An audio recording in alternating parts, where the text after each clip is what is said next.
welcome to another exciting episode of Riding Through the Unknown. I'm your host, Michael, and I am blessed and honored and truly grateful to have on the show a guest who, if you are following along since the beginning, you will recognize him from episode 2, making his second appearance.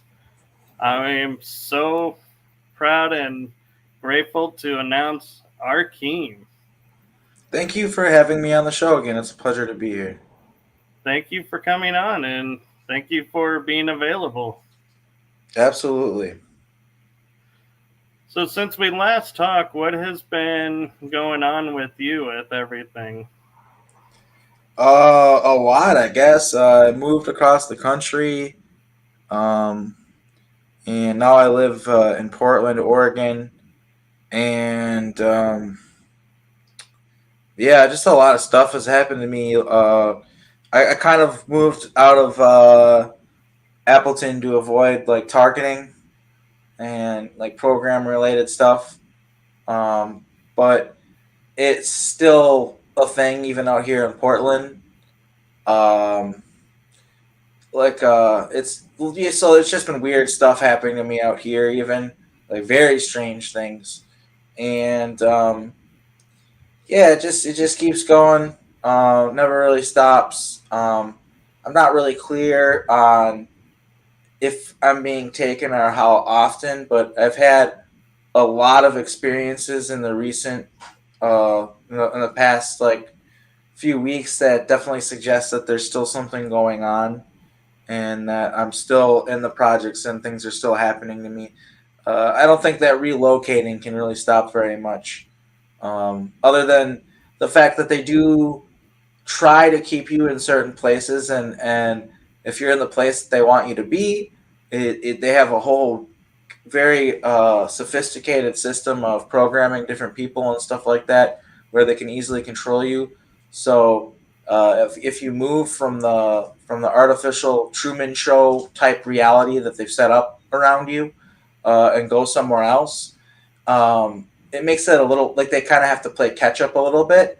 But they're pretty fast. I mean, they've got Air Force personnel watching me out here and stuff like that.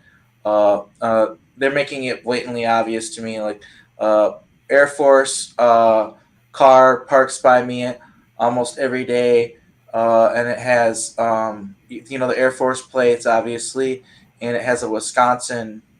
I'm from Wisconsin. That's where I moved from initially. It has a Wisconsin Bucky Badgers frame on the back of it, and I see that every day. It's literally parked outside right now. It's almost comical that they would send someone from Wisconsin to follow you. I think that they want me to know. They have to. Or because like here's the thing is there is always the part of me who I do try to be rational, and sometimes there are coincidences and stuff like that. But then also I kind of do use Occam's razor, like, okay, like there's 50 states. It's a lot, right? I moved from one of 50 states to Portland, Oregon, and just out of a coincidence, I somebody who was part of time travel black ops programs that are connected to the Air Force. Just coincidentally, there's an Air Force vehicle with Wisconsin Bucky Badger frame on it. Like, I don't know, man. Like, I don't think I need to elaborate very much to the audience to show that that's pretty. I feel like it's pretty well grounded and sane to question that being in my I would position. agree. Because, I mean, one, seeing the government plates and being Air Force is, that you could write off because you are near a base. But when it starts having multiple layers to it, it's like you're saying the coincidence goes out the window, and this is something to note.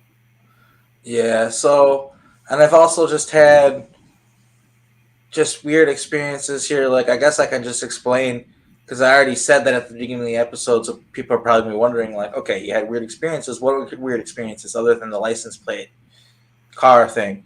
Um, the first there's other stuff too, but it's more minute and hard for it to be concrete. So I won't mention like all of the initial kind of weird little things that happened to me here because they're not potent enough for me to mention. But the strangest thing that's happened to me probably here so far, and I've talked about it publicly more than once already, is I ran into who appeared to be maybe it was a clone, some sort of alter, or it was just literally him. It was Till Lindemann from Rammstein, the band Rammstein. Right. I went to the Kitty Cat Club, which is a strip club here in Portland, on New Year's Eve. And there's another one in Berlin, oddly enough. That's where the other Kitty Cat Club is, which I've noticed there's I remember from Montauk that we had. So a little background on this. I remember from Montauk we had an operation that we ran out of this club in Bristol called the Asylum, which is now closed. You can actually look it up. And then we had another one in Budapest called the New Asylum, and that they were connected through portals underground under the facility and stuff, like you could get from one place to the other. And it makes me kind of think that the Berlin Kitty Cat Club and the Kitty Cat Club here in Portland probably have a similar situation going on where there's maybe a portal underneath it. And one of the things with these nightclubs, these strip clubs or what have you, is they're very oftentimes have black ops operations kind of running either through them, or like quite literally, like it is a black ops operation and it's all set up by black ops, or they just take advantage of the situation sometimes. But basically, the reason why Till chose a strip club to check me out and run into me in person, which I don't have the exact reason on why he did that. My best guess would be that he served with me, or he knows about the fact that I've written a lot of music. Maybe I've even written some of their music. They wiped my memory. I don't know all the songs they wrote. So there's only some that I know. But anyway, I don't know I can't give you the exact reason why, but I do know that it's connected to the programs. I do know that it was not a coincidence. And of course, if anyone were watching the show to look up, Rammstein, they played in Mexico on New Year's Eve. So it would technically be impossible for Till to be in two places at the same time. But we know through cloning and also time travel too, because he could have just been time displaced. There's a myriad of explanations that could explain how he was in two places at the same time. It's kind of irrelevant to someone like me that he was playing a concert somewhere else. It doesn't really mean shit to me. That doesn't prove, like, to a normal person would be like, oh, well, that couldn't have been Till Lindemann. But no, I know who I saw. And so the story of it in real time, kind of how it happened, is we went to the nightclub. We're hanging out, and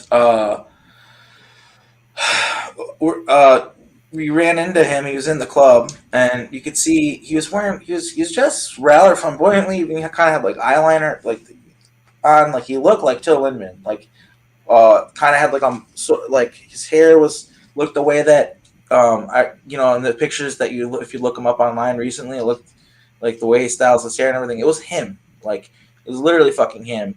And I don't really recognize him, and I think that was maybe what he was trying to do, because I did notice him like looking over at me and stuff. But I was just like, I just figured this guy was just like checking out me and my friends, and just, I don't know, whatever, just thought maybe we looked interesting, what have you. I don't know. I didn't really think too much of it at the time. But anyway, later on, we go outside, and my friend's smoking a cigarette, and we're all talking. And at the time, I think me and my girlfriend are talking to one of the strippers. And then at that time, my friend is talking to Till Lindemann, and the guy, Till actually came up to him. And so I wasn't there for this, so I'm kind of I'm relaying what my friend said happened. So he's like, said he was standing there smoking a cigarette, and then Till was like, hey, I like your coat. And he was wearing this coat that had a grenade on the back of it. It said grenade. He was like, hey, thanks. And I started chatting. And my friend could sense the fact that I don't know how he's been to Europe and stuff, I guess. So that's probably how.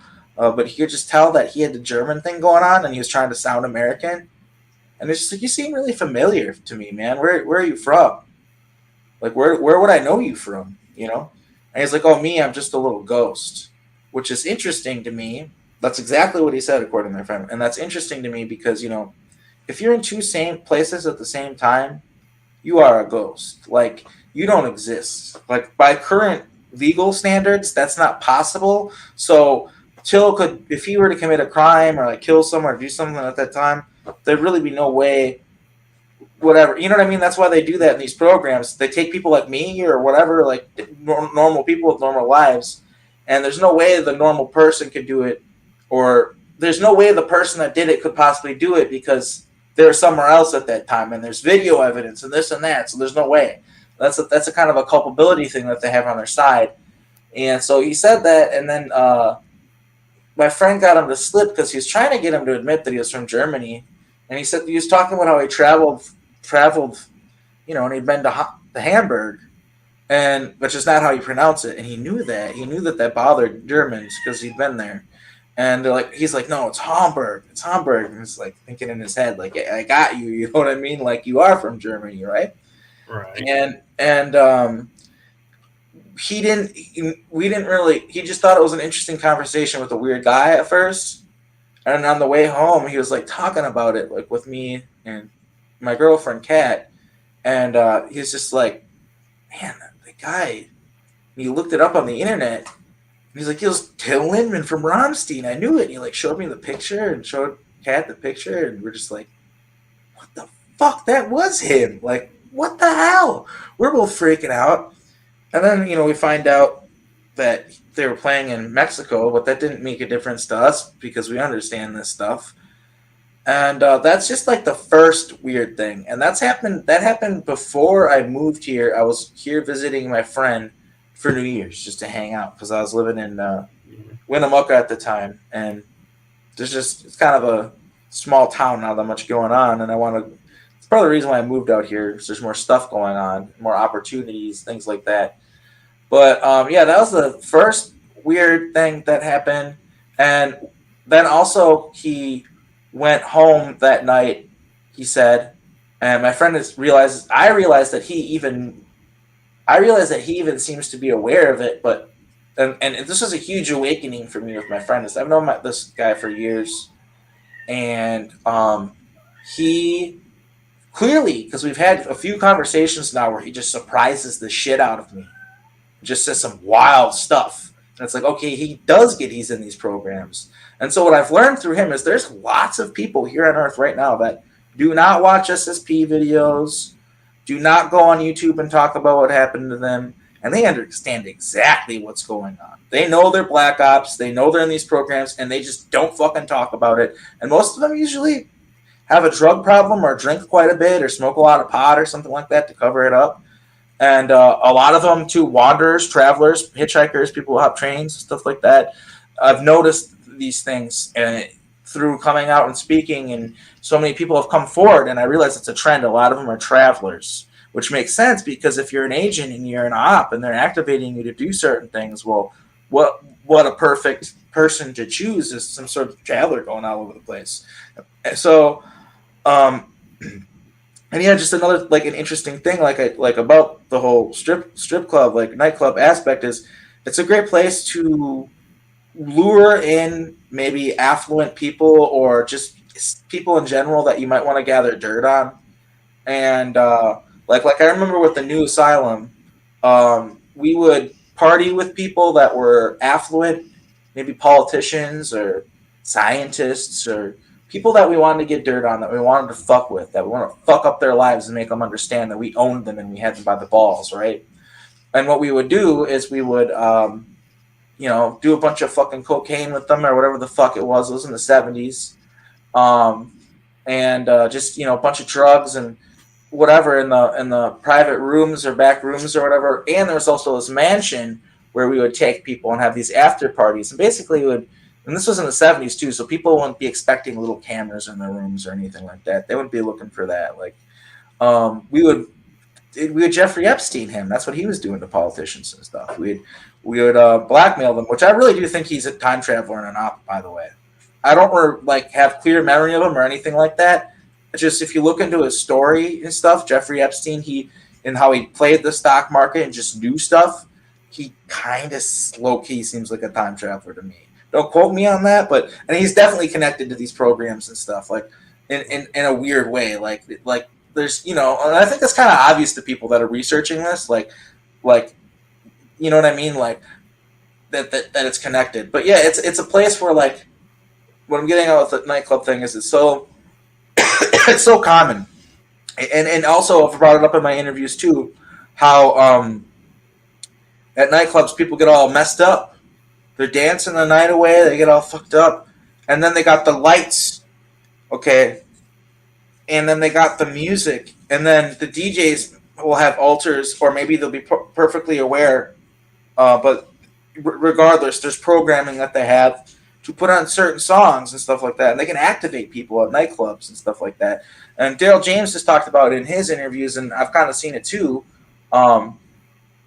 Like how when people, like when he woke up or like and saw him as being processed and the fact that he was being taken into these programs, he saw people on the floor and stuff like that look like they're at a night out in the nightclub or something like that. And what people need to understand, and is like, and I'm a hypocrite because I still do indulge occasionally, but alcohol is a really perfect way for them to slip in, and because people they get, like, people get loopy, they forget things, they're in this altered state, and it's really easy for authors also to come out easier and stuff like that. So alcohol is really dangerous for people in these programs, actually, but at the same time, I know people in these programs where it's the only thing that keeps them sane, quite literally. It's sad because it's obviously a dangerous substance to indulge yourself in regularly, like every day. And yeah, there's also the aspect too, like dancers at nightclubs too. You know how, like, you go in a nightclub, or strip clubs and nightclubs are different, but they also can kind of sometimes be the same thing. Go dancers, whatever, stuff like that. The concept's similar, but anyway, sometimes the strippers will be agents, they'll be ops, and they'll be able to relay information to people when they're getting a lap dance. They're whispering sweet nothings in their ear. Because think about it, it's loud in a strip club or a nightclub. There's music on and it's loud. And so, like, let's say if Till wanted to say something to me, if I just seeing his face activated an altar or something like that, and he wanted to talk to me, there wouldn't be any cameras. There wouldn't be any microphones. No one would be able to hear us talk. It's literally the fucking perfect place for him to show up and try to meet with me and see what's going on with me. I kind of think he was just curious. Because we were on the list. We had the reserve for this event. It was like a dance night, So we were on the list and we reserved it. So they could easily have just known ahead of time, without even the fact that they can do it without a list and through remote viewing and time travel and shit. But they do when you have a reservation. Like, that's how Alexander Paramanov got me. I had a reservation at the Swiss Hotel in Chicago, and he took me to Malbec in an alternate dimension, where their Malbec is still there. Either it was ancient and way back in time, and in an alternate dimension, or it was just way back in time. I think it was in an alternate dimension, though. I kind of remember him telling me that. But I worked for Alexander Paramanov at through the Swiss Hotel. They took me. I'm sorry, I'm kind of going on a tangent now. I'm going to let you ask another question or kind of guide the interview to where you want it to go next. My bad for going off. Oh, no, I appreciate the information. And one of the things that popped in my head was you were talking, like, especially with the alcohol bringing out altars, is people who, like, we'll say, like, family members when they drink, or friends when they drink, they become different personality. Like, you got the happy drunk, you got the sad drunk, the yeah, my altar. I'm wondering if those are altars coming out, and we're thinking that it's the same person and going, oh, so Uncle so-and-so is a happy drunk. Well, it could be an altar. I've had some experience with this recently. It was happening to me a lot when I was in Crescent City for whatever reason, when I would drink, I would basically just become this alter. And the best way to explain it is like, instead of calling himself Arkheim, he called himself Akeem, but it was like I don't know how to explain it. It's the same thing as the core of me, Arkheim Ra. That's like the core personality. It was like this very, very close to the purest me aspect of me, like really close to the source of me, if that makes any sense. And he's like this Russian, fucking Siberian, fucking shaman or something, dude. Like he talks in this language and like he literally will just sit there and talk in this language that no one can understand. And when we're at Montauk, we actually talked. What's weird is we talked in this light, like I don't know, maybe it was just light language, maybe it wasn't the same thing. But it sure seemed like the same thing to me. When we did the Montauk reunion tour and we were healing the ley line there, we were talking to each other in this dead language, but it couldn't have been. We technically not because we were speaking it. You know what I mean? But Right. Like we were speaking in this. It was like an example of what would be like that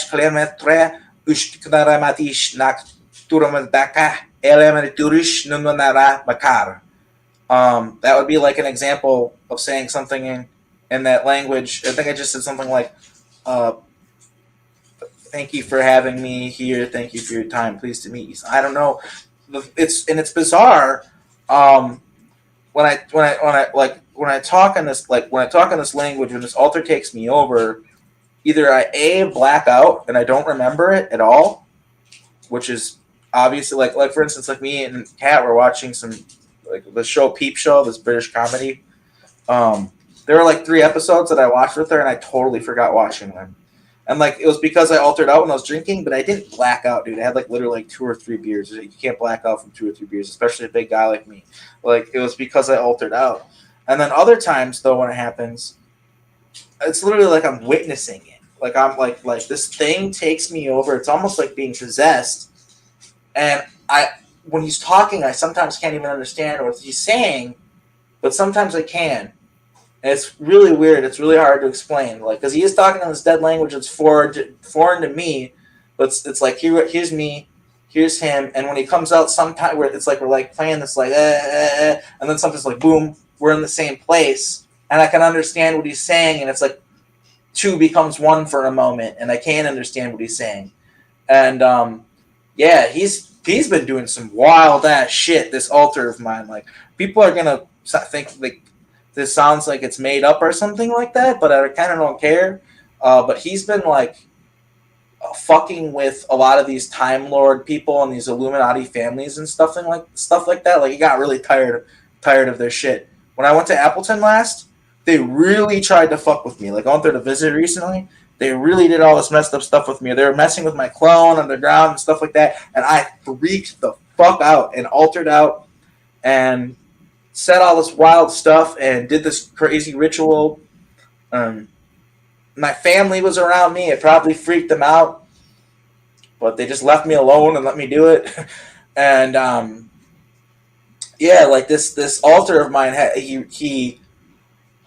he's from what I sense, and you know, it really sucks with this stuff because I always got to be 100% upfront with people. Like these memories and all this, like being in these programs, like they make it really hard for you to see things clearly. Some people are better than others at it, but from what I understand, there is like this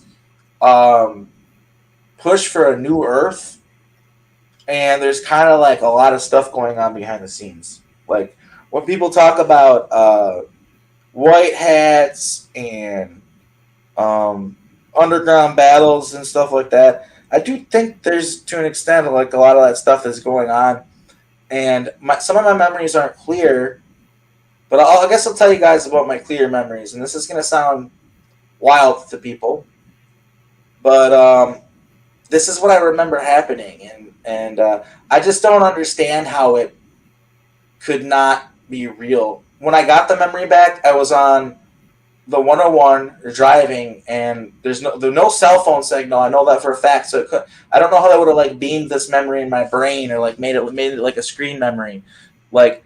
But basically, what I remember is because I was pissed. Like this altar that came out, this is what I said to them, all right? And I haven't said this in an interview yet, but this is what I said to them. Because like I said, there was that moment where I could understand him. I could understand everything he was saying. At first, I was kind of just watching him do all this stuff.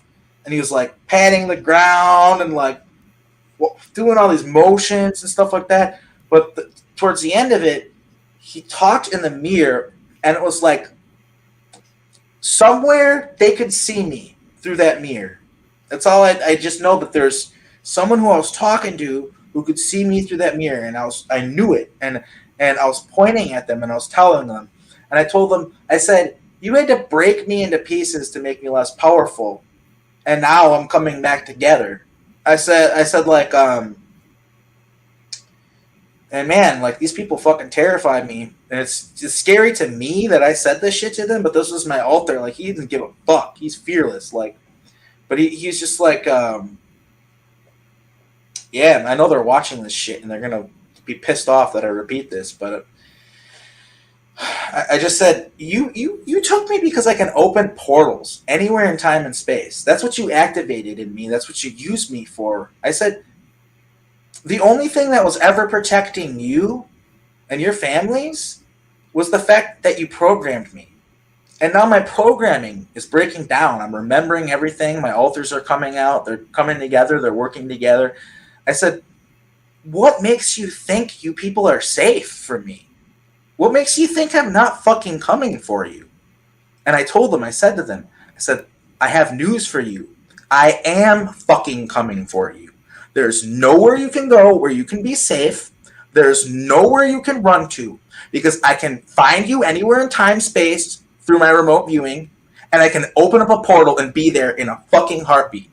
So I said, watch out, because I said, my day of vengeance is coming, and I'm going to rain hellfire upon you all. You are not safe.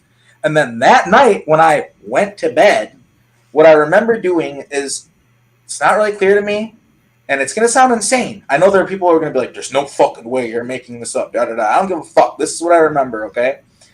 I went to the throne. I teleported to the throne of an Alpha Draco. I cut their fucking head off, like with a fucking scythe or some shit. I cut their head off, and then I took that head and I portaled into a room full of these rich Illuminati fucking pedophile fucking freak snobs, these pieces of shit. I fucking portaled into their room, and I stood on the fucking head of the table, and I threw down the head on the table, and I said, this is your boss. I killed your boss, you dumb motherfuckers. I was like, and I said this all in that language that I just said. It was not in English. They all understood it. They speak this language that I speak. I was like, I told you I was coming for you. You didn't believe me, did you? I said, now that your boss is dead, you're all going to scramble for his power. And I'm going to watch you all take each other out like the cockroaches you are, because you have no honor. You have no fucking honor. All you care about is power. So you are all going to be the snake eating its head. And I'm going to watch you all fucking vie for this power and fucking self-sabotage and fucking laugh the whole time. And whatever is left, I will make sure to burn until there's nothing left. And then I fucking left because they were coming for me. Like, I had like 20 seconds to say what I wanted to say and get the fuck out of there. And people can say I'm making that up. If I'm making it up, it's a screen memory. I remember that, and it's real as fuck to me. And I always have to be clear about that stuff. Like yeah, and it's visceral to me. Like, I was so angry, and it felt so good. Like, these people, these are the people. Like, the people in that room, maybe not directly, but in a way, they're the people that are responsible for everything that happened to me at Montauk, for the shitty timeline we're in, for the kids that are getting abused, all this fucked up stuff. Those people are all sitting at a table laughing and drinking adrenochrome spiked wine and just having a fucking great time. And I showed up with the fucking head of a fucking Alpha Draco and threw it on their goddamn table and told them to suck my dick and eat my shit. You goddamn right it felt good. Because these people do need to know what fucking time it is. They did program us to be powerful fucking weapons. Okay? And now we're becoming self-aware and awake, and we're activating. If you're watching this, people, Air Force personnel and all these ET entities, whatever the fuck, whoever watches this that knows that I'm telling the truth because you remember me from these programs, what does make you think you're safe? What does make you think there isn't going to be a day of reckoning? I mean, when it's one or two people and you got this tiny little audience so no one really cares, but more and more people are remembering every day. And you can sit there and do this separation programming bullshit where we're all calling each other out. You're seeing that right now, aren't you, Michael? It's sad. It sucks. Yeah, like everybody's like, oh, this person's wrong, this person's wrong, instead of trying to get on the same page. And meanwhile, this is great for them. That's great for the Illuminati. That's great for the time source or time lord pieces of shit that are still to this day taking kids out of elementary schools and sending them off into time travel black ops programs and colonizing them, using them to colonize other worlds. I know because I remember this. I remember this because I helped with this. Like when I was a janitor at elementary school, I was not just a janitor. There was an underground facility. I worked with tall whites. They would train the kids underground how to use their abilities. And like I'm talking telekinesis, crushing cans, stuff like that. And then after and of course through they could take them out of school, and through time travel stuff like portal stuff, they could be gone for a real long time, and then they could walk through that portal and it was only 20 minutes, 30 minutes past or whatever. Right. And how it works is they train them here on Earth, and it might be slightly different in other programs. Maybe they train them on the moon in other programs. I don't know. So don't quote me on how I'm not saying every program is the same, but in this particular program that I worked with, we were colonizing a planet that we called Centurion 5. Centurion is a designation of a planet. It means that we are creating that world for military purposes, and everybody that lives on that planet is basically a potential soldier that can be called to for war. That's what a Centurion class planet is. So the one that a lot of people talk about, that James Rink has talked about and stuff like that, just regular old plain Centurion. I still don't know if Centurion, regular Centurion, and Centurion 5 are the same or different. I don't know if I added the 5 in my head or something. It's confusing because when other people talk about Centurion, like the German planet and stuff like that, it sounds really similar to the Centurion that I was on. It sounds very similar to it. And so, because it's tropical and stuff like that. The only thing is, the Centurion I was on was not only German. There was an American presence, an Italian presence, a Polish presence, or not. I think maybe there's a French presence, and I think there might have been. There's another one. I think it was Italian. Whatever. It doesn't matter. There's multiple. It wasn't just one country that owned that planet. But yeah, that was a designation.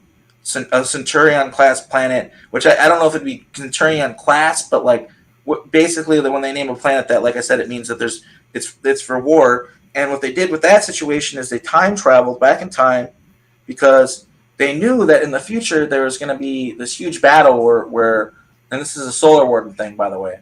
They knew there was going to be a battle that they got their asses handed to them. They lost, okay? And they ended up getting intel on this planet that wasn't well mapped.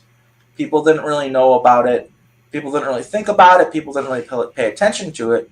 But it was this very valuable resource because when you went down to the surface, time passed faster down there than off the planet. So let's say you needed like supplies. Like, okay, we need a bunch of corn. We need it fast. They can grow a season's worth of corn in a month or whatever it is, less time, because time's going by faster down there. It's confusing, but that's how it worked.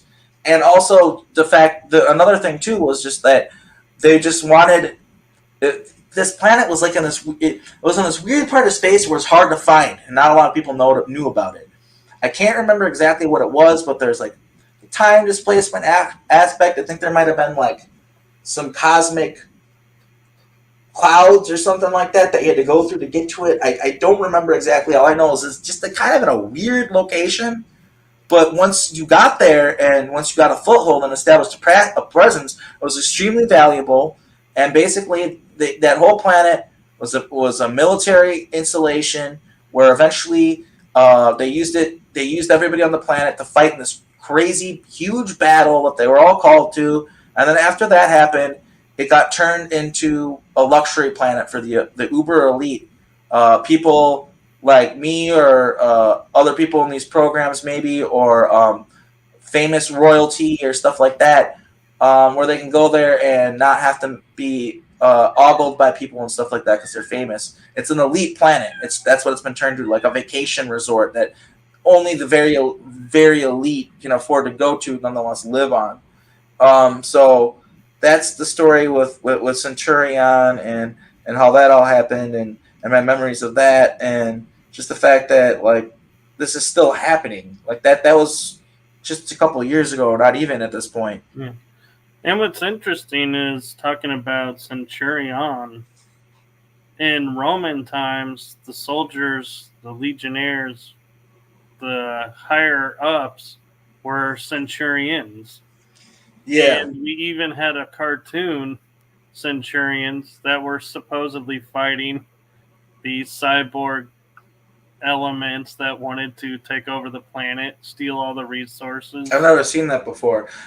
I also wanted to finish something too that's important with that whole Centurion thing. So we train the kids, and I think this is common for a lot of them. We train them on Earth and underground facilities on how to use their abilities, and then we transfer them to Mars, hand them over to Mars Defense Force to learn how to use their abilities in combat. Because on Mars, they can learn how to fight aliens and stuff, whereas you can't really do that as easily on Earth, I guess. In an actual setting where you're not like in some sterile underground environment or something like that. You know what I mean? I think that's part of the reason why. And just so less, it's military exercises are probably kind of, they're loud and stuff like that. It makes sense that they wouldn't want them to be on Earth because they don't want them to be discovered by Earth civilians. But yeah, it's very serious to me that we address these issues and the fact that this is human slavery, and that's why I'm public. I'm not really public because I am trying to send some sort of like start some sort of religion or be some sort of guru or something like that, or tell people how they need to live their lives or some shit. That's not why I'm in this. I'm in this because I got kidnapped and I've got entire lifetimes stolen from me, and I know some shit that people need to know, like the fact, like right now, a huge thing that they're talking about. There's this guy whistleblowing it. I can't remember his name. I wish I could.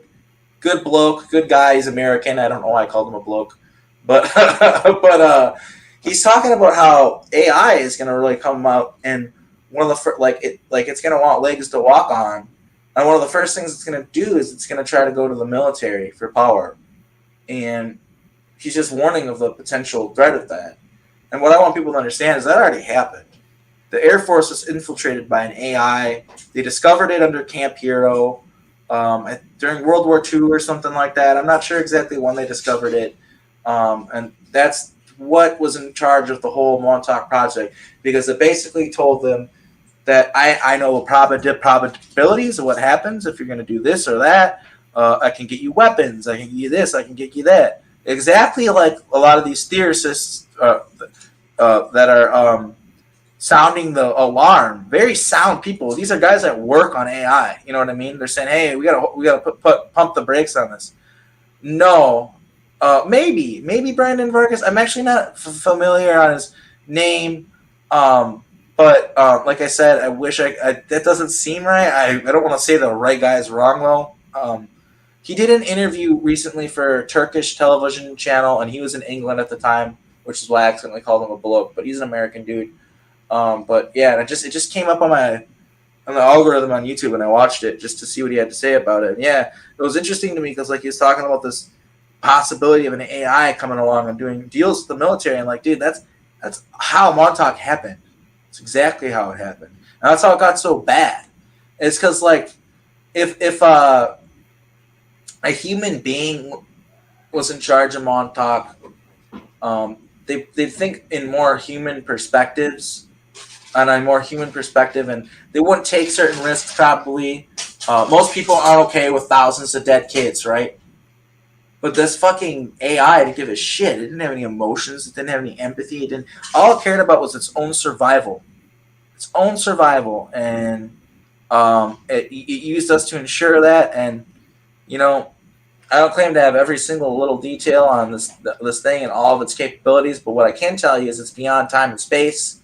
The only reason it appears is because Like, it's not even a physical thing.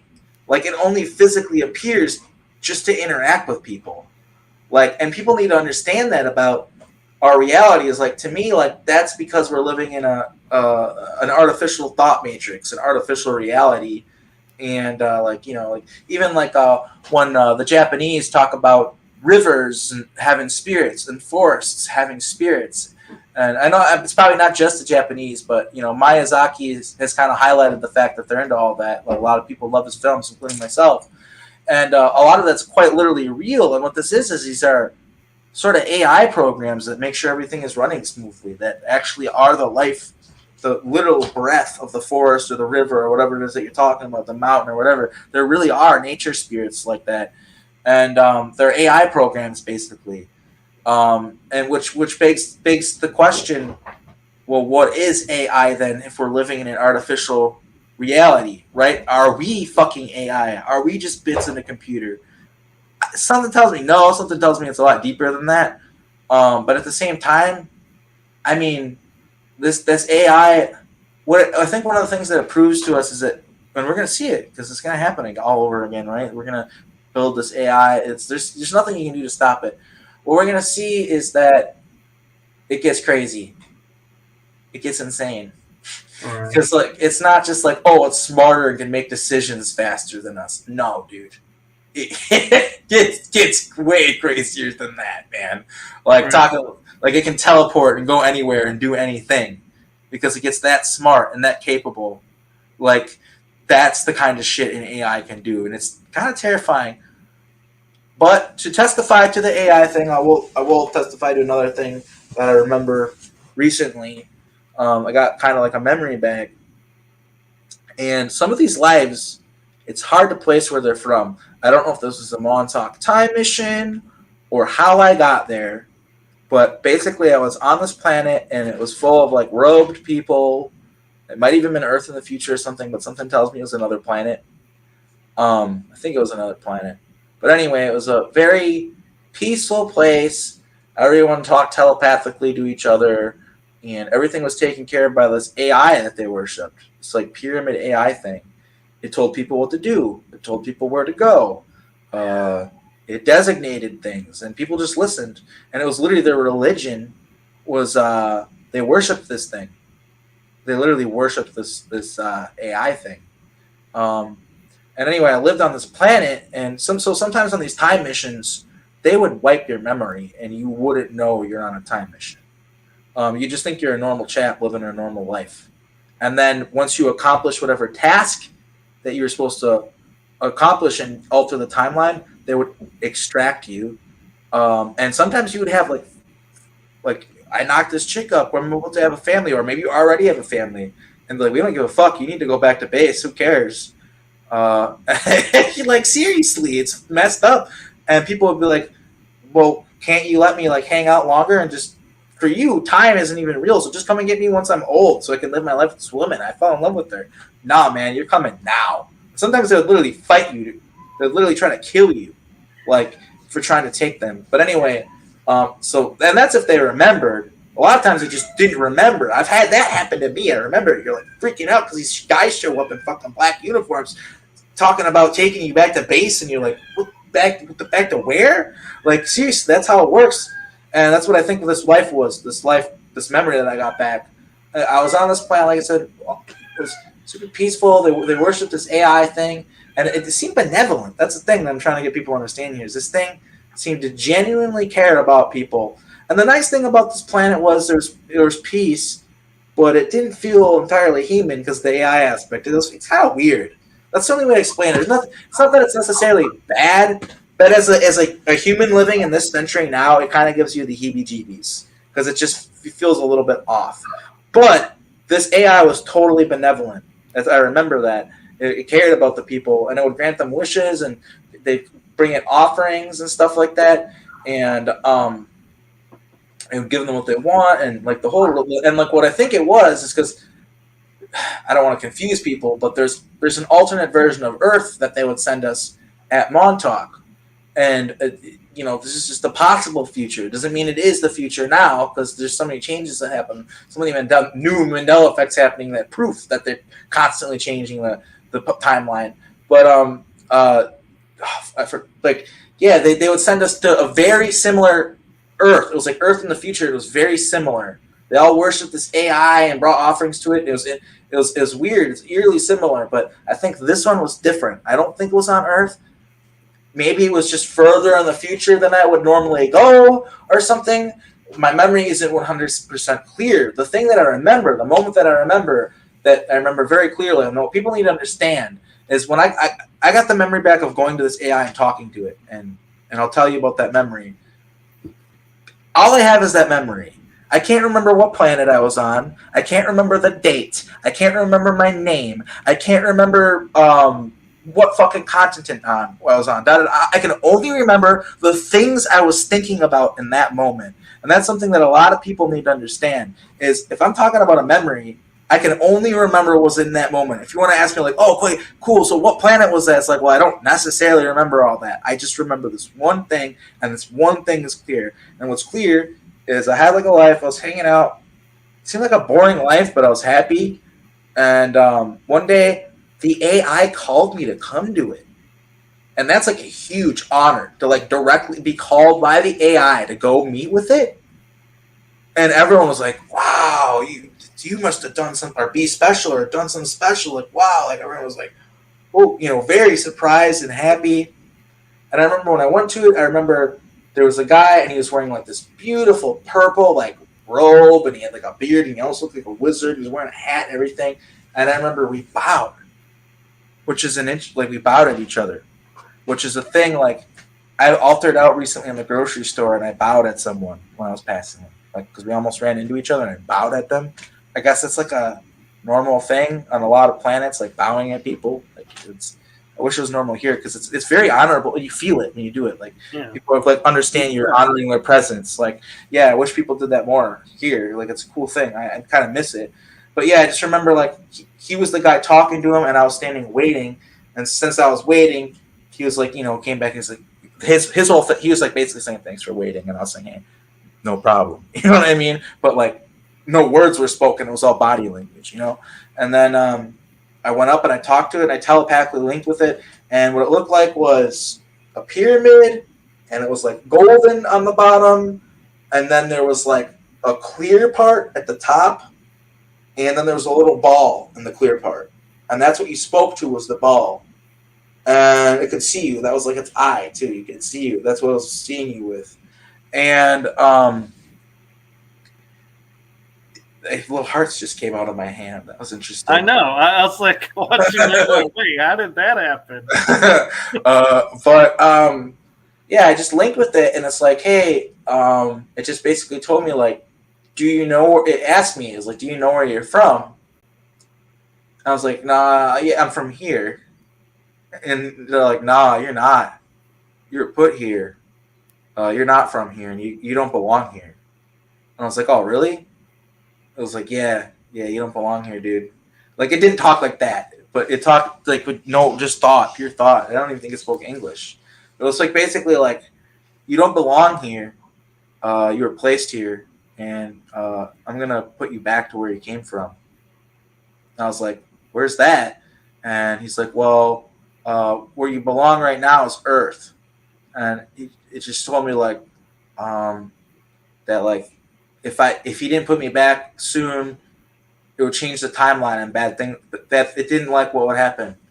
And so I'm really, the more I think about it, this might have been Earth in the future, because I remember when we would go to the Earth version of the Earth that was ran by this benevolent weird AI. They got to a point where when we tried to go back, it's definitely Earth. Now that I'm thinking about it, because I remember, and I think I've talked about this before, at least in conversations with Whipper privately. I've talked about it before, where we would go there and we'd be in our robes and try to blend in, and it got to the point where like for a while we could go there and we could blend in and check it out and stuff like that. But if it got to the point where we'd go there, and as soon as we got there, every time people would come up to us and be like, "You need to leave, please leave." It's like whisper too. The people, they usually didn't talk, but they would talk to us and be like, "You're not." And we'd be like, "Why?" They'd be like, "We know you're not from here. We know you're not supposed to be here. Please leave. If you don't leave on your own accord, we're gonna have to force you to leave physically. Like, and we're not like you don't like. It was crazy. Like I remember that. Like you just show up there and they got the point. They just know somehow. They just be like, no, leave. Get the fuck out of here. Like it's weird. And so the more I think about it, I think because I think that was the beginning of the AI realizing that Montauk was sending time agents, and that was it. That was it. It found me and was like, yeah, dude, you don't belong here. And it was nice about it because it probably knew I was sent against my will. No, it definitely knew I was sent against my will if it was Montauk. So it was cool about it. It was just like, I'm not going to put you back on Earth. And it was even cool enough, unlike the Montauk people, it was like, hey, you have 3 days to say goodbye to everyone. It was like, even let me like just like say goodbye to everyone and stuff. It was just that nice. Like it was a nice, benevolent AI. I mean, maybe because I was like one of the people living on the planet, so maybe I was just brainwashed to think it was nice. Maybe sometimes it's just super fucked up evil shit. I don't know, but from what I witnessed and from what I sensed, seemed benevolent, seemed kind. But it's weird. I think so as everyone knows, a lot of these Montauk songs end up mainstream songs, and I personally believe the Simon and Garfunkel song, "The Sound of Silence," is about that. It's like the year 2789 or something like that. Preston Nichols even talked about the horses there, the statue of the horse and stuff. But I think they're talking about, because they talk about, and the people bowed and prayed to the neon god they made.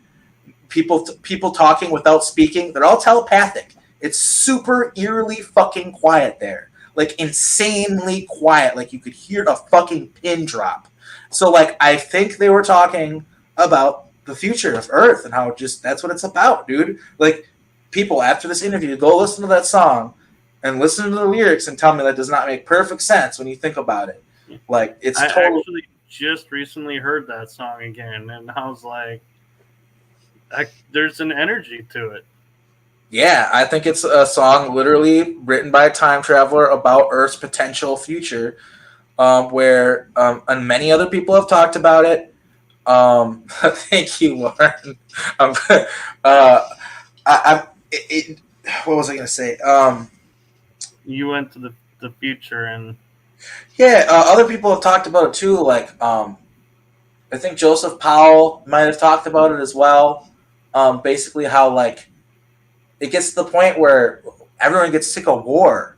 Everyone gets sick of like another war happens in the distant or not so distant future, depending on the timeline. And when that happens, people are just like, dude, never again, man.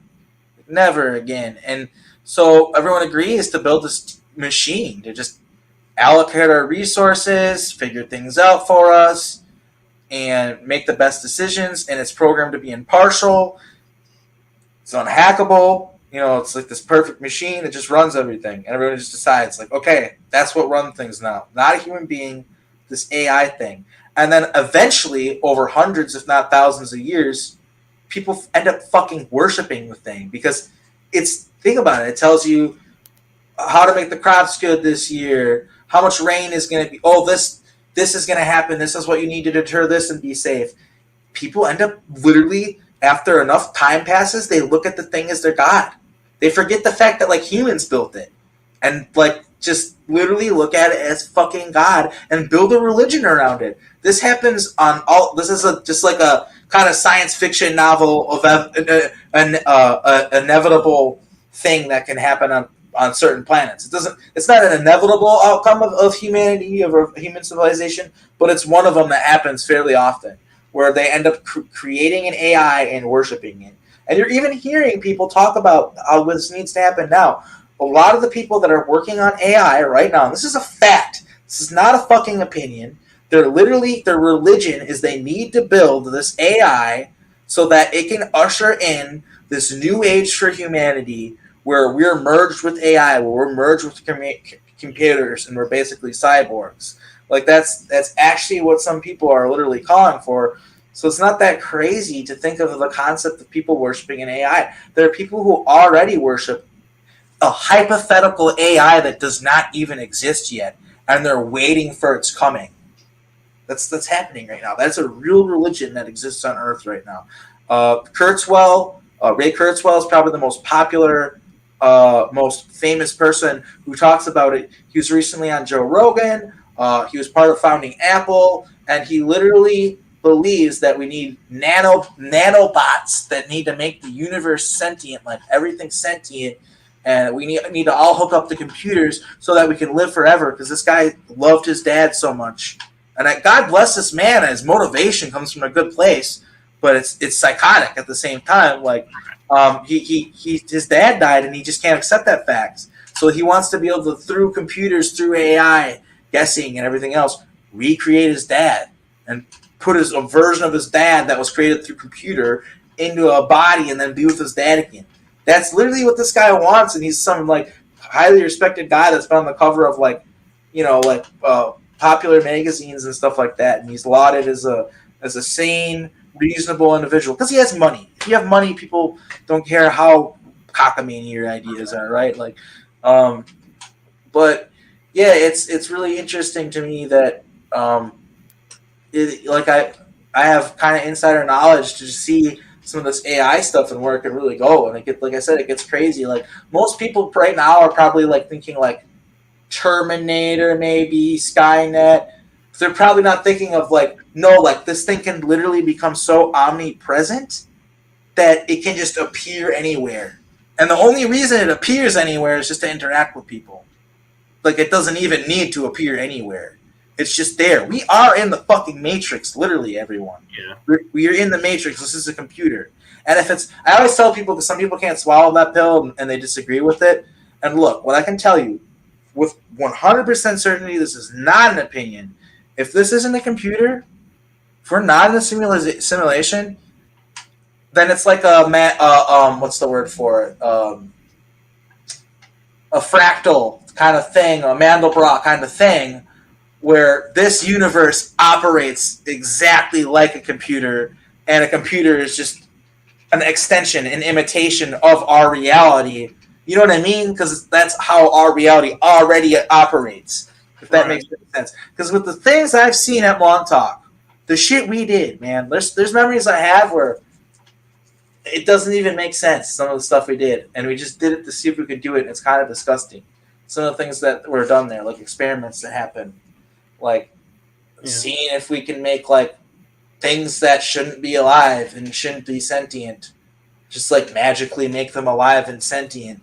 And then they wake up and they're like, oh my God, what am I? What is this? What have you done? Like shit like that. Like, it's a nightmare hall of horrors. But I have a little surprise for you, actually. What's that? So if you remember in season 1 on the episode, I was talking to you about like drawing bases, and you're like, yes, that's programs. You were probably in it and everything. And so you started me on the path of going within and seeking answers. Was I in the programs? What did I do? I had a partial memory come through when I was in a hot tub trying to relax from doing a art project. And what it was is I put my head under the water, and you know how water sounds in a hot tub, the jets, you can how that is. But there's a moment where it's like, this is my ear and here's the water, and it sounds like it does this and pulls away from my ear and then goes back, and the sound changes to where you have like tubes where water's rushing through tubes. Is what it sounded like in a building. And I see this area where it's like no paint, no color. It's like dull, like you would expect on a military base, almost like drab, no anything. And there's this room, and there's some chairs and some tables, and I'm kind of summarizing it to, so not go overboard with too many details. But so the first time when I heard the water, I stuck my arm out of the water, in where I felt like I was, and I had this burning, itching sensation. And I was like, oh, I got to put my arm back in the water. And it went away. Then I realized I came to here, and I was like, hey, where was I? That was not here, because where I was, my arm never left the hot tub water. It was submerged the whole time. Then I went back and I saw the room, and something closed the door or pushed me out and said, you can't be here. And the third time I tried to go back, I couldn't really figure out where I was, but it's like I could hear water was mainly the whole time. And the only word I got was Montauk. That's the only word sound I heard was Montauk. And then I was pushed back and I couldn't go back again. Sounds like it might have been some sort of like glitch. Because, like, you know, the waterboarding, having your head dunked underwater was common there. I don't think that's waterboarding. Waterboarding's a different thing, but you know what I mean, like where they haze you and they dunk your head underwater. I think that's what you're referring to, or like what happened, like. Right, and I was just curious because you've been to Montauk and I haven't yet.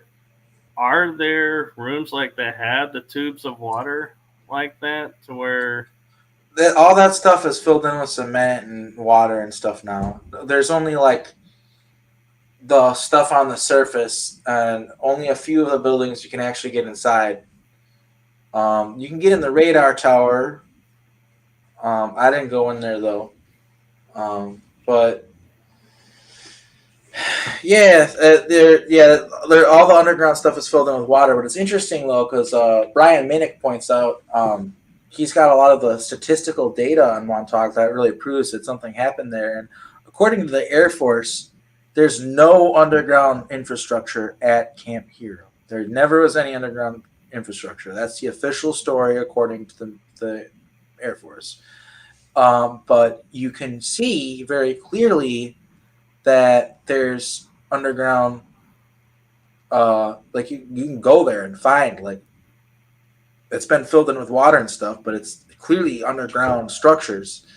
And not only that, like there's certain buildings that they had on base, like houses and stuff like that, that had basements, which is like normal basements, and they try to act like that doesn't, like they didn't even have that. Like they're that weird about it, and that, I don't know, it just doesn't make any sense. And of course, yes, you can physically go there yourself right now and find evidence, you know, that there's definitely something underground there.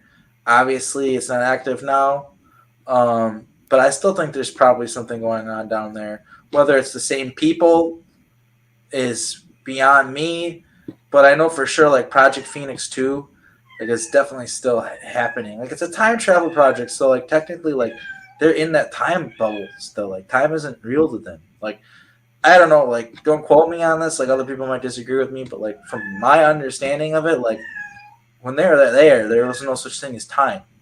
So this is just like one potential reality that they're looking at right now that they could change if they want to do or something.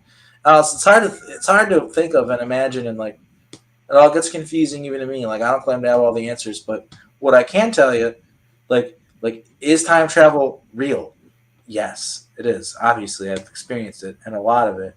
You have too, apparently, because you're part of Montauk. But like, is it easy to understand and simple? No, it's not. Even the engineers at Montauk that were very intelligent and knew a lot of the ins and outs of it would tell you it's complicated. And of course it is. Going back in time and meeting yourself and stuff, all that shit's very possible and very real. And yeah, it's fucking complicated, because then, like, let's say you go back in time and you meet yourself. And you say, yeah, this is what happened. I'm with so-and-so now or whatever. Well, that's going to change their way they act, what they do, how they perceive their lives. And they're 100% guaranteed not going to have the same future as you.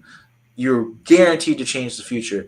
So in that moment, you're really just going to a potential alternate reality and then stepping into it and becoming a product of that reality.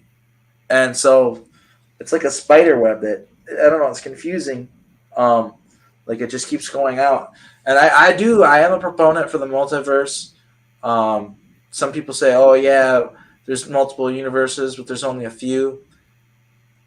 I kind of think that the point of this computer that we're all in was for some sort of weird group to run probabilities.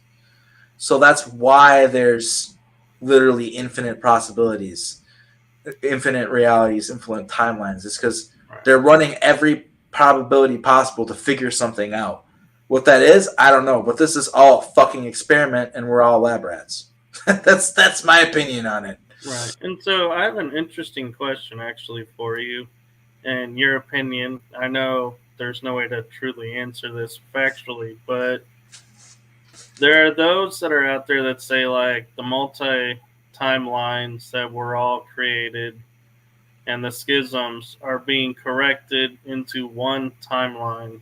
Mm-hmm. So if that happens, do all of our alters come into one pure being, and then what happens to that being? Like, so I altered out one day, and I told my mom. It was kind of scared her, but she knows about Maw Talk and kind of was with me for this whole journey. She's at the very beginning. She was actually the one who recommended that I reach out and find other people that this happened to. And fuck my brain. What was I saying about the people merging into one? And oh yeah, I told her. I said in the future the timelines are going to merge and it's going to be insane. And so I was altered out, so can't go into this memory. But what I told her was that in the future the timelines are going to merge and it's going to get crazy, and spaceships are going to show up, and everyone's going to be here to witness this moment where the timelines merge. And I said something about how like I was a part of breaking the timeline, and I'm also a part of it coming back together or something like that. And yeah, I remember telling her that. And like I said, I can't go into that memory. It's the memory of an alter telling her what's going on. But so with alters, even if all the timelines merge, that wouldn't merge your alters. There are alternate versions of you in alternate realities that are entirely separate from you. You're not the same person. They're different. Like they're technically you, but not. Like Rick and Morty explains it really well. Why do you think that show exists in the fucking first place? It's like one of many shows to help people understand these concepts. So when it comes to fruition, because they can try to slow down the floodgates, but that dam is going to break. Like there's nothing they can do to stop it. So they're doing damage control already. That's the predictive programming. It's not necessarily predictive programming. It's damage control. It's them getting us ready. Sometimes it is predictive programming. I do believe that's a real occult thing that they're doing. It's very, very real magic ritual that they're doing that we should be aware of and be vigilant of. But at the same time, a lot of the stuff, they're putting it in our media to help teenagers, young kids, and adults alike even, depending on what you're watching. Because, they got the Marvel shows based on it, like, and everything too. But they're trying to get people to understand these concepts so that when the time does come, people get it. But yeah, Rick and Morty explains it well with the fact that like all the Ricks are different. Now, but if Rick had alters, there's two different versions of this. There's alters that they literally create through trauma, and it's just like a brand new clean slate basically that they program to whatever they want. And then there's another version of it called phoenixing, where they through a sodomizing ritual, and you have to be a child in order for it to work too. They pull in a version of you from an alternate reality to inhabit that body. They can do that, and that is a thing. Like, so that and sometimes the the cat agrees. And sometimes yeah, it's very confusing with the alters and everything, but the alternate versions of you in alternate realities are different, but they can phoenix them in and then use them for missions and use them for stuff. And they really like doing that because You might have certain abilities or something like that, but also when you go back to your life, and if you're someone like me who has his memories back and you're talking about an alternate reality. And this is something that I've really been pounding the drum on, sounding the alarm on, blowing the whistle on, is there are alternate realities in these programs. Yes, the secret space programs are real.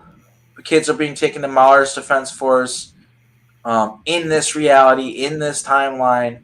But what I want people to understand is that there are alternate realities and they're working with each other.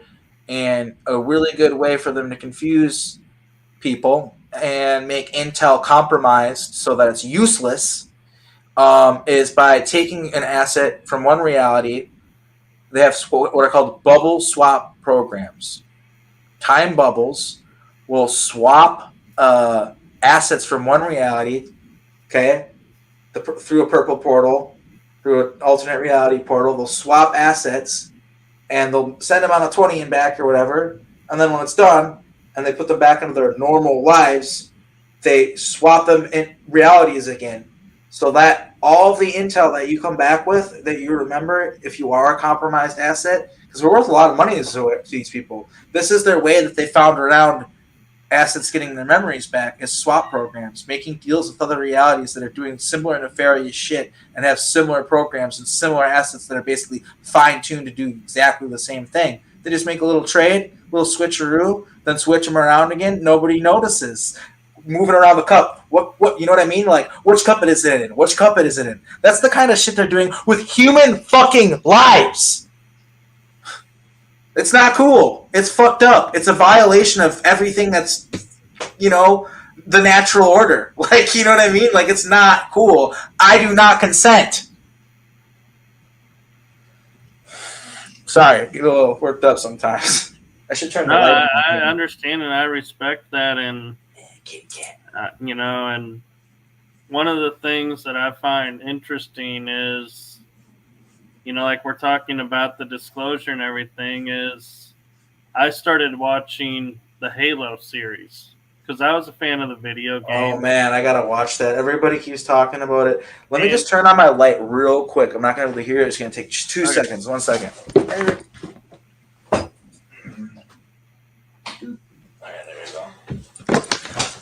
All right, so the Halo series, you've been watching that. The one thing that got me isn't even in the series itself. It's the intro. The opening theme is there's a guy just stands there and this black suit just starts forming over him. And I was like, that's the secret soldier suit. That's how it is. It's like a second skin. And all of a sudden he's like looking and it's forming this second skin layer. And then he gets the uniform of the Master Chief on it, and I was like, that's a super soldier.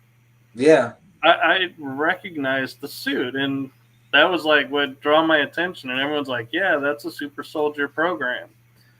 And it was like, yeah, and it's just interesting how it's not mainstream. It's like you have to have Paramount Plus to watch it.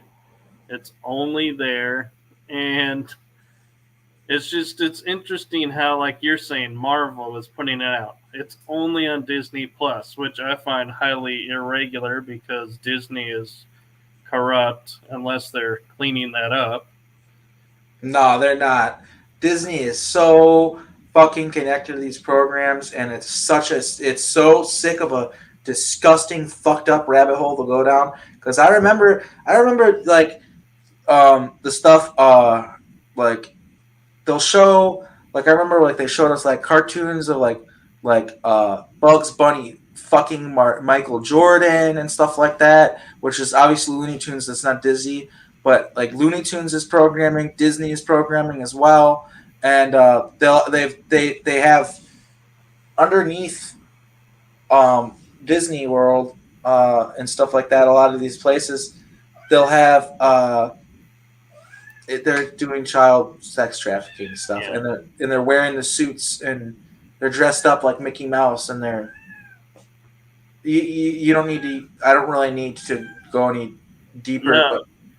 and it's disgusting. And I also remember just that Montauk, like we were a lot. They did let us watch TV sometimes, and it was always programming stuff to program us, stuff to or educational to help us understand something.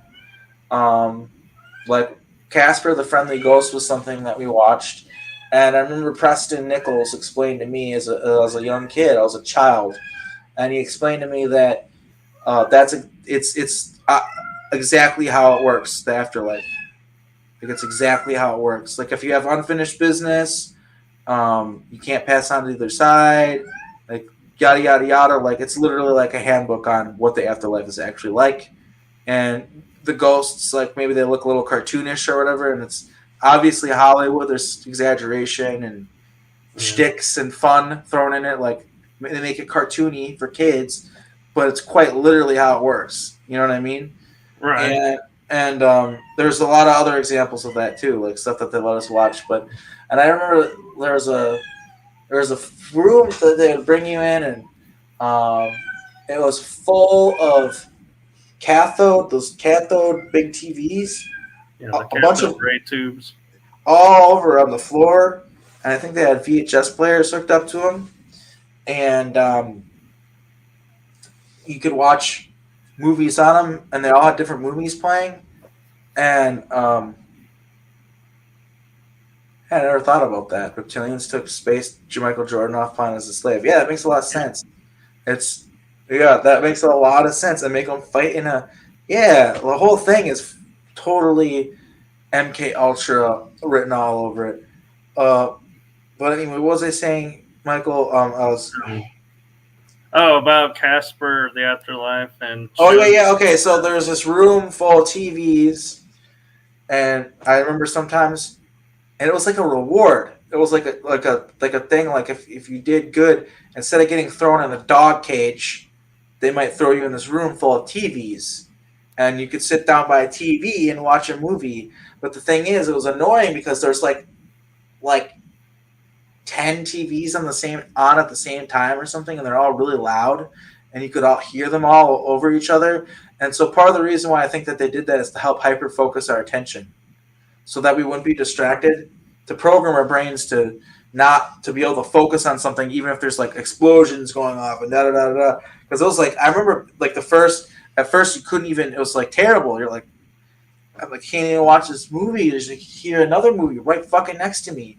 But eventually you just were able to just totally tune it out and only listen to the movie that you're watching. Right. And yeah, I think that that's maybe part of the reason why they did that. But yeah, they did. They let us watch uh, like movies, and a lot of it was programming. A lot of it was to program us. There's something that has been talked about that I wish I had more information about. It's like Sleeping Beauty programming is one of the programs that they have, and like um, there's Peter Pan programming. There's like they have different characters and different codes that mean different things. Alice in Wonderland programming, um, and yeah, there's all sorts of programs or codes and stuff like that put into all those movies. Um, Right. And one thing I wanted to say is, as I've been talking with some of the others that I talked to on the show, or some of the guests about the SSP, is the one thing that's different now, in my opinion, that I've been picking up on and feeling is a lot of us that were in the programs are breaking free and turning around, and instead of going into like hiding and being like, hey, I want to get away from this and get free, is they're turning around, and from what I've got a sense of, and saying, you know what, you put us through hell, we're coming for you, we're taking the fight back to you, yeah, this end. that is how I feel, especially that altar I have. Um, I mean, I literally after I got those memories back, I was kind of scared for my life, and oddly enough, when I told, another thing, I haven't talked about this before. When I started getting those memories back and I started talking to Kat about them, a giant fucking ship showed up in the sky. It was cloaked. You couldn't see it, but I could sense it. I instantly felt the dread from it. As soon as I was talking about it, and it followed us, and we went into the redwood forest, and it's kind of hard for, those trees and stuff are so tall. It's kind of hard for them to even get a good look at us, I think. And when we got out, I think they left us alone. I don't know what that was all about, but as soon as I started talking about it, I could just sense that there was like this ship above me. I couldn't see it or anything, but like I knew it was there. They can cloak. Like obviously, if people don't know about it, you know about it now. They can cloak. Like that's a thing that exists. It's not that wild even to think about. Like literally, all you have to do is have like basically like the equivalent of a TV type surface on the bottom of the ship that blends in with what's ever behind it, and that's as simple as it's. Right. It's actually not that complicated. It's almost like the TV show V, when the ship arrived and it was like all of a sudden a screen appears and she starts talking to the people from the bottom of the ship. Yeah, that's another show that I haven't watched. V. That was the new version. It wasn't in the original from I think it was 80s. Yeah, one thing that I remember too some old thing that I still have been trying to find forever is like there was this cartoon that I remember getting a VHS of at a rummage sale, a yard sale, near my grandma's house growing up, and it was called like Xenon 2038 or something like that, and it was a show about reptilians like and humans fighting in a war in the future, and they look just like the Draco and stuff. And I've tried to find that video, that what a cartoon like on the internet, like can't find it anywhere. But it was like so. That show gave me nightmares. Are you talking about the Xenon show? V. Okay. Yeah. Well, I don't know if anyone's ever heard the show, but yeah, they're definitely showing us a lot of real stuff in these programs. And you ever think about that too? Like, I know it sounds like silly, but also at the same time, like, think about it, like a television program. They're literally called this stuff programs, like, yeah, because they're programming you, like, I actually have a good one for you. Is I stumbled on it on Amazon and bought it because I thought it was so funny. But in the 80s, there was a cartoon called Space Force. Or Space, I think it was the United States Space Force. And it was about them having ships and going on missions. And I was like, wait a minute, how did we have a cartoon about Space Force and I never heard about this? That's wild. I'd like to see that. Yeah. So we're getting close to an hour and a half, and I don't know if you have much time left or if you got to run and do anything. Not really. I'm good. I would like to talk about the conference that's coming up a little bit. Right. Before we get to that, I'm curious your thoughts on Iron Bear 78's asking me or you, have you had a classroom setting dream where you're getting drilled with math flashcards over and over, also drilling history lessons? No. My dream of, so I'm sure they do that kind of stuff, but the recall that I got of that is I was in like rock and roll, huh? I'm gonna put that in my tab real quick here. And roll. Okay. Fantasy sci-fi. Interesting. Okay, anyway, what was the question again? I'm sorry. If we had math flashcards. Oh, okay, the math flashcards. I don't remember that. I remember the Zener cards. I'm sure they did that, just to test our, our intelligence and They probably maybe even did that before the Zener cards and stuff. My memory's not so clear, but yeah, I remember more being tested on my psychic abilities and stuff like that. And I remember being in like a lecture hall, which I think was on the moon. Maybe it was somewhere on Earth, but something tells me it was on the moon. And it was like this lecture hall type room. And this is one of the first memories that I got back, like hardcore. It was through a dream.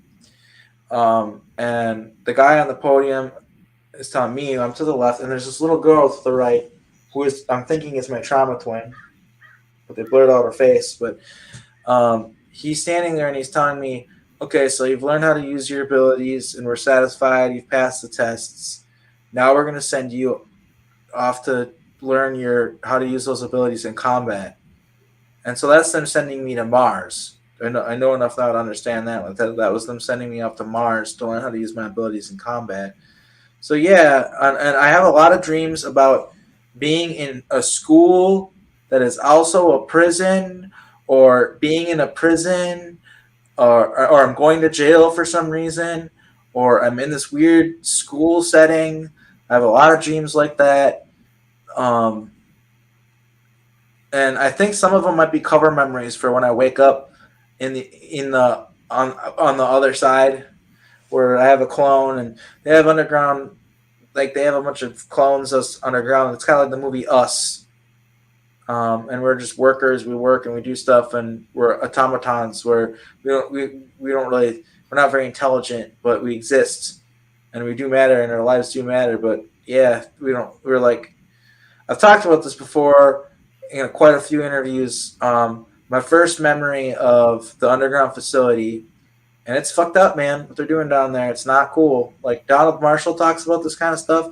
I don't think I'm being sent to the same. The Victorian type buildings, that's common.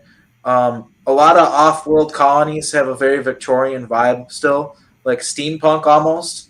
So I'm just answering the comments here. But God, the comments are great, but I'm so ADD that as soon as I answer the question, I forget about what I'm talking about. You were sharing your first memory of being school type. Yeah. Okay, I think I more or less finished that thought then. Yeah, like I do remember that. And okay, now I remember what I was going to say. Willem Dafoe, I'm from Appleton, Wisconsin. So Willem Dafoe is also asset, an op, whatever the fuck you want to call it. He's in these programs too. And I know this because he has an automaton clone working in one of the underground facilities, and it's messed up, man. Like they have red rooms where they torture people, or basically there's like, you can pay to be in a room with anybody you want in this what they call these red rooms, and you can literally do whatever you want. You can just hang out with the person and talk to them. You can rape them. You can rape them and kill them. Most people, since to get their money's worth, they rape them and kill them. That's the most common thing that I see, and then they cut them up and stuff like that. It's very fucked up, dude. And I've had to clean up like the blood on the table and the fingers and stuff like that, and it's gross, not cool. But basically, like these automaton versions, which Journey to Truth did a whole seminar thing on clones that you could probably still find in their Rumble, and they explained the automatons, and I liked it because it was like verification of my testimony to me. It was like it's basically like they can program you to be like just like to do a task. Like for instance, the automaton clone that I have, he's a janitor, which works well because I've been a janitor in real life.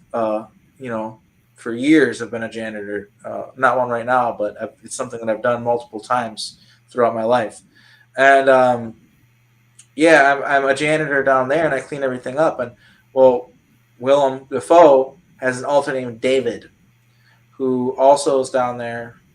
And one day we were cleaning, and we were in this room, very prison-like weird room, and he puts the garbage bin on the table so the camera can't see us, and he's basically snapping his fingers in my face. He's going, "Kid, wake up, kid. Are you fucking in there? Wake up. Kid, wake up." And I'm like, yeah, I'm in here. What's up? And he's like, hey, is the other you still up there? Is he still in Appleton? And I'm like, yeah, why? He's like, what the fuck is wrong with you, kid? Get the fuck out of there. This is literally why I left Appleton, is this whole thing. He's like, you need to get out of there. That place is built up to keep you down. He literally repeated himself. It's built up to keep you down, kid. He calls me kid, too. And he was like, you think that I would have became a famous actor if I would have stayed in fucking Appleton, Wisconsin? He's like, that place fucking sucks, dude.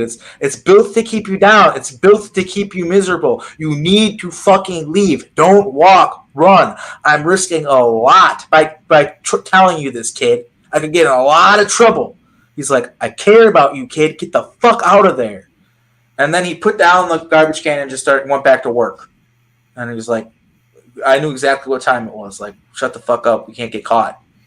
And then, because I talked about it in an interview, after the interview, when I woke up in the underground facility, they took me to a room and Willem was in there, and they strapped me to a chair and made me watch them pull out every teeth out of his mouth one by one for talking to me. That was how they punished him. And I had to watch. They forced me to watch. So this is what we're dealing with, people. This is why I'm public. Not to gain followers on a YouTube channel and gain notoriety and make money. It's because they're psychopaths who are criminals doing absolutely unfathomably evil things, and they need to fucking be stopped. That's why I'm public. And with that being said, you have a conference coming up. Yeah, it's the kind of, there's a lot of people speaking at it. It's been in the works for a while now. It's the 2024 Full Disclosure Now conference. It's going to be July 15th through 18th at the Serrata Beach Resort in St. Pete, Florida. The regular old passes are $420, and there's also VIP passes that people can buy, which are extremely limited, where there's going to be a private dinner that we're going to be having. The tickets are $420, like I said, and the room at the Serrata, the rooms at the Serrata are they're like about $200 a night, I think, is what I heard from other people. I know that's not in everybody's price range, but it was a lot of different factors into why we chose this hotel. To make it, in a lot of ways, it was more convenient for people than any cheaper option that we could find, just logistically where it was located and everything else. So we did our best, made it as cheap as possible. Obviously, these things cost money, but it's going to be great. I mean, it's obviously multiple days long event, and we've got so many speakers: Yimei Janae, Penny Bradley, Carrie Cassidy, Tony Rodriguez, Miles Johnston, Laura Eisenhower, Jessica Jones, Misa Johnsons, Brooks Agnew, Daryl James, Matthew Mornian, Nancy Thames, me, of course, Chris O'Connor, Shanner Leshner, Drago Reed, Jerry Yusko. The list goes on. There's more people. But yeah, and then Brian Singh, the co-host of Disclosure Now, he's going to be hosting it, kind of the host MC of the event. And yeah, there's been a lot of wild stuff going on with this event. We were originally planning it with James Ring. I wasn't there. Some sort of meltdown, blowout happened, and James is really upset with Brian. Other people are saying Brian's a CIA agent and stuff. It's absolutely wild to me. If Brian's a CIA agent, it's news to me. I literally live with the guy. But yeah, I don't understand how. I'm just gonna point this out because Jack Flynn, you called up my homie, so I'm gonna call you out. All right, Jack Flynn is the Tim Seabury, and I think his testimony is great. He seems to, like, I believe him 100%, but like in this most recent interview, or like just in the middle of nowhere, he's called Brian a CIA agent, and I'm just kind of curious what some sort of CIA agent that is trying to sabotage our movement gets out of planning disclose, like the first, basically, like, obviously there's been stuff that's kind of centered around this, Journey to Truth has done some great work there, but like, Why would somebody who's a CIA agent bring together all these speakers and all these great people under one roof and like be doing all this work to blow the lid? I just don't understand. It doesn't make sense to me. Anything's possible, man, but I have been very, very fucking duped if that's the case, because all I've seen is a stand-up guy who is doing his best to help this community and get the word out about these programs. That's what I see. So, but yeah, it sucks because I'm not trying to call out Jack, because like I said, his testimony is great. It's more or less that I'm just going to publicly refute what he's saying and publicly address it, and I'm sure Brian's more than happy to as well. I just don't see what the CIA, who is trying to stop us getting this information out there, would get out of but throwing a giant conference featuring this stuff and have their agent co-hosting a YouTube channel where they talk about Black Ops projects and Montauk and everything else. And I'm not saying there hasn't ever been information that's wrong on my channel. I'm not saying that I haven't ever shared a screen memory as real or been wrong about something or something like that. But 90% of the information that we present is factual, at least. We do a pretty good job of vetting it, and nobody's perfect, obviously, but I think I can speak for both of us when we're just trying to just get the truth out there. What's going on is wrong. What's going on is bad. Humanity deserves to be intelligent. It deserves to have wisdom and be enlightened and be educated on the world. Like, you know what I mean? Like, the average person doesn't know their surroundings. They don't know about the underground infrastructure. They don't know how things actually work. That's the bare minimum of what people deserve, is knowing what's going on their own fucking planet, knowing what the real infrastructure, how things actually work. It's very simple what we want. It sounds complicated, and it is. It's a big ask. There's a lot of ins and outs. A lot of things need to happen to get there. But at the same time, it is not that complicated. It is very simple. We want human sovereignty and human freedom, and not just human, all across the board, if possible. I mean, ET life, animal life, what have you. We want life to be respected. And I know it's hard because, one of the things that the reptilians say, and I'm not trying to ruffle any feathers on either side of this debate, but one of the things that the reptilians kind of, they don't say, I shouldn't say, but I think it's part of their logic and why they don't give a fuck about eating us and stuff. They eat humans, alive even. They're like, oh, you do it to pigs, you do it to chickens, yada yada. So obviously, like, what's the difference? You know what I mean? So I don't know where it starts and begins with this. I'm not saying everyone should become vegan, but what I am saying is things are complicated. It's not simple. I don't know what I was trying to say with that, other than that's kind of how they justify it, is that we do it to lesser species. Regardless of, like, I eat meat, obviously, like, but we do need to respect, like, human, like, life. Like, I think factory farms are an abomination and stuff like that. Like, I think eating meat is a natural thing. Obviously, we've been doing 1,000 years, like hunting and stuff like that. Like, that's natural. But the way we have things now, it's very messed up. I'm going on a tangent a little bit, but I think you get what I'm saying. You know what I mean? Right, I do. And one thing I want to add from talking with Brian about the conference is, if by chance you cannot make it, he said there's going to be a virtual option where you can still watch. I know he's figuring out the details with that. So what it is he needs to hire, like, somebody who that is their job, and they're handling the live stream and making sure everything's running smoothly, because obviously all the speakers and him and everybody else is going to be busy. So he's currently, unless things have changed, last time I checked, he's on the hunt for, like, the person to do that. And then as soon as they have all their ducks in a row and have it all ironed out, there'll be a link on the website for the virtual passes, which I believe will be $100. Don't quote me on that, but I believe they're going to be around $100. Right. I just wanted to mention that because some people may be saying, well, I can't get to Florida at that time frame, so I guess I won't catch it. And going, no, you can still catch it. You can watch it virtually. Yeah, live streams are great for that. Yeah, you can just check out the whole thing and eat popcorn in your pajamas. It's not too bad, right? And yeah, I also just want to say too, with the whole thing with James, like, he's talking very bad about Drago, who's speaking at this conference, and about Brian, and if he ends up seeing this, or anyone who is a fan of his ends up seeing this, I just remember Montauk. I remember when Brian and James um, planned this beautiful trip together where all these different survivors got to come together, and it was amazing. And what I saw was what I was hoping to be a lifelong friendship.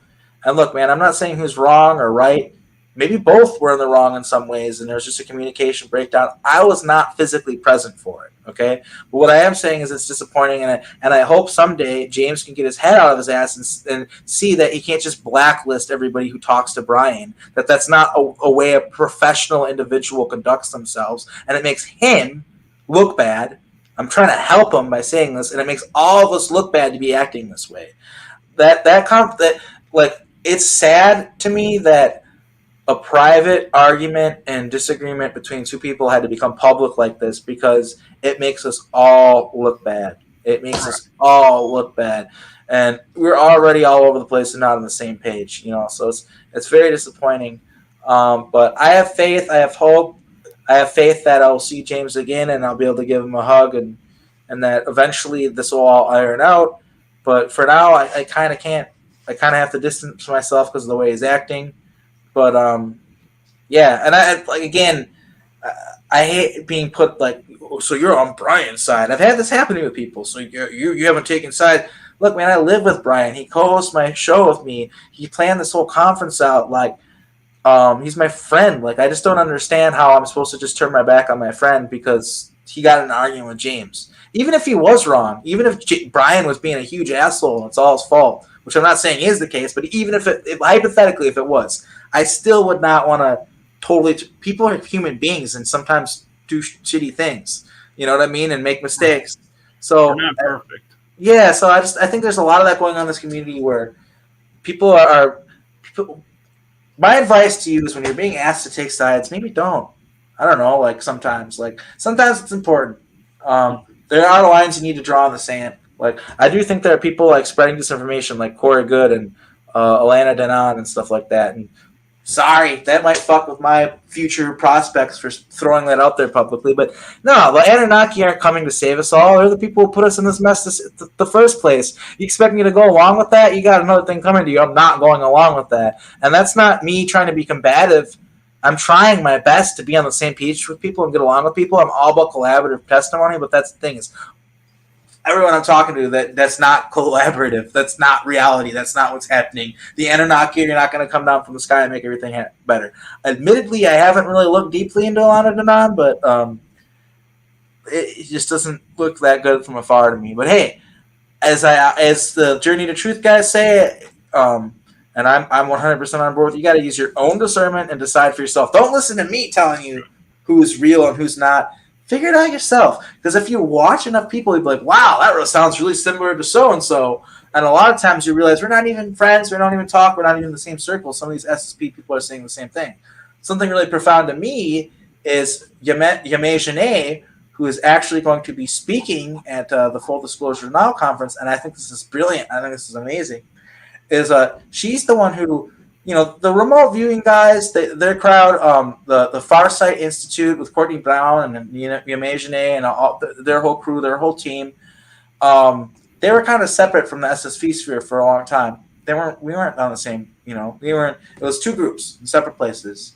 And something that they did that was absolutely beautiful, absolutely brilliant, that I have so much respect for, and I think it's causing waves and is a positive. With all these fizzling out between people and all these disagreements, well, at least we have the Farsight Institute came on board and remote viewed Tony Roderick's testimony. And what did they find? It's all real. They verified it through scientifically accurate remote viewing. And I think it's awesome, and I got to highlight this, that Yame and Tony are going to be in the same room at this event, and I think it's very highly likely that they'll maybe end up being on the stage at the same time and kind of talk about that. But that was a huge step forward for our community, for the Secret Space Program, time travel project whistleblowers that are out here doing the work. Is Courtney Brown coming through and imperatively doing the research through remote viewing and finding that we're we are presenting accurate testimony, accurate information that's based in reality. I mean, that's huge. And I hope to see more of that in the future where communities that are apart can collide. And it's a frustrating thing for me to have to put my foot down and point at so and so and say, hey, fuck this guy. Like, for instance, Shane Bales. I haven't mentioned him for a long time. That was the whole thing that happened. But sometimes you got to do it. But I try to avoid who I don't resonate with and focusing on that and trying to more focus on who I'm resonating with. Who do I resonate with? Like, Michael, I resonate with you. So when you ask me to come on your show, I'm going to do that. You know what I mean? And like, it's the same thing with like, people will be potential guests on my show or whatever. Like, why focus on the people that you don't get along with, that you disagree with, and like make a whole video roasting them? Like I said, I did that with the Runer when I was young and like newer to this, and I realize now how much of a waste of time it is. It's a waste of time to focus all your energy on hating on other people, and that's unfortunately sort of what James is doing right now. Like this, I feel sorry for him because it was kind of his idea for the conference, but a lot of people were working on it, and all the people that were working on it decided to get rid of him, and I wasn't there. And if it were him, I'd take it on the chin and move on and not try to attack everybody that's associated with this conference. I don't think that's good for anyone. I think it makes us look bad. And I feel so bad because I don't like talking. It doesn't make me feel good talking bad about James. You know how much research that guy has done? You know how much work that guy has done? He works his ass off for this community. He's been doing this since 2012. Like, we would not even probably be here right now having this conversation if it weren't for James Ring. And that's why it's sad, is because, yeah, he totally does deserve all this respect and all that stuff. But at the same time, you can't. It doesn't mean that you can draw lines in the sand and say, hey, if you associate with this person that's your friend, I'm not going to talk to you. I don't think that's fair. But I should focus less on that. I'm violating my own advice by continuing to talk about James. I wish him the best, and I hope that eventually, hey, man, it's crazy to say it now, but maybe someday him and Brian will be able to be friends again. Maybe not, but that would be great. I would love to see that because, like I said, that Montauk trip was great, and I kind of can't. It's kind of hard for me to fathom this reality where they're like enemies, like because they were such good friends, and that trip was so beautiful. The whole documentary came out of it. It was a really powerful moment in our the SSP history, the whistleblower testimony, and everything getting out there. It was such a huge thing, Yeah. And one thing I like to say to people is when they're like feeling down and like, there's nothing to look up to, is to go, there's always hope. There's always hope that it'll get better. Things will mend. And, just hold on to the hope. If anything else, just keep the hope.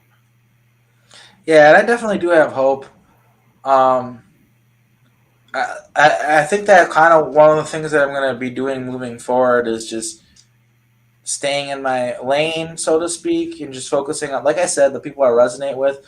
And unfortunately, to the people who might follow your channel and also my channel, I've slowed down so much because of just I had to get an apartment, and now I'm looking for a job, and disclosure doesn't necessarily pay the bills for me, and at least not yet. I know that's a possible future, but yeah, so I've had to focus on all that, and so I haven't even had the time to make videos and stuff like that.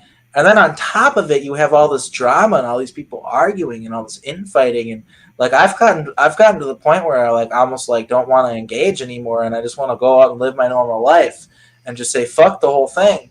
But at the same time, I understand. I get messages every day from people who are activating, who are remembering things, and they kind of need me. Like, people kind of need me, which is nice to be needed, but also it's a huge responsibility. But yeah, it's kind of like I can't just stop. I sometimes wish I could. I can understand why I buried this for so long. Because sometimes I think about it's like I got to have a normal 20s. My childhood was fucked up, but I was able to bury things enough from my 20s where I was able to actually kind of have a normal 20s. But now I'm in my 30s and I remember everything, and things are weird. And I'm kind of thankful for that buffer period of normalcy. Because one thing that's interesting too, and I've been talking about this and I haven't really heard other people talk about, is us kids at Montauk. We knew about kids on the outside world, and we were jealous of them, and we envied them. Like, even though we were telepathic, we would speak in English to talk to each other in English because we wanted to be like normal kids. And we envied normal kids who didn't have abilities, believe it or not. We envied them because they got to go to school and go to the movie theater and eat macaroni and cheese and go to drive-throughs and eat cheeseburgers and stuff. You know what I mean? Whereas meanwhile we're like literally in hell, basically, Yeah. right? I had days where I would sit there and I don't know why, but I would be saying, I wish I could be normal. And then it's like it passes and you realize, I'm grateful I'm not normal.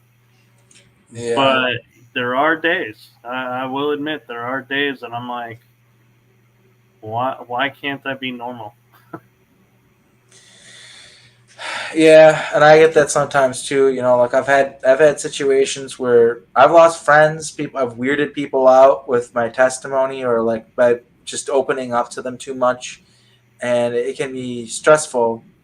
And even just this whole thing going out in the normal world and getting a normal person job, like believe me, as somebody who has literally stepped through portals to other realities, it's fucking weird to go to like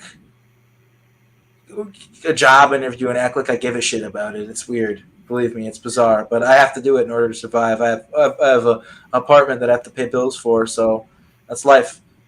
Yeah. I'm not afraid of work. It's just weird. Like the work that I'm used to doing is like has to do with time travel and portals and all this wild shit and being in the military, and then I just do like just like cleaning hotel rooms. I know it's wild, right? Like but yeah, there's nothing wrong with that. Every single job is important. Every little mundane thing that needs to be done is important because society it needs all the little bits and pieces to work right. So I don't think anyone's job is not important. I think it's important for people to recognize and people to respect everyone, regardless of their employment, whether they're cleaning toilets or the CEO of some company. Actually, I respect someone cleaning toilets more than the CEO, but that's just me. But yeah, uh, it was a great talking to you. I'm sorry if I ranted a lot, but it seems like people kind of like that. Obviously, like this is a lot for me, like the stuff I go through. So when I do get the opportunity to talk, it's almost like therapy to be able to just vent and talk about it. So I appreciate you giving me an outlet to do that, and it's glad that it apparently makes an impact. I'm glad that it apparently makes an impact on other people and helps other people. That's good. Yeah. And I'm grateful that still, we resonate together and that you're still comfortable enough to come on and share stuff that you normally don't share. And so Anytime, man. I'm Anytime.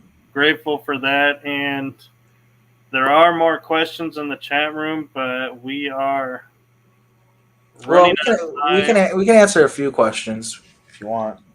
Well, we're getting close to 2 hours, and to be honest, I rarely do 2 hours sitting, and my back is starting to Okay. change. Okay. Yeah. Let's get going then, and I'll have to do a Q&A in the future or something like that. But Yeah, yeah, I appreciate everybody's comments. Some really good questions and just like added information and stuff, like with the Space Jam comments and stuff. That was really interesting. Really good to point that out.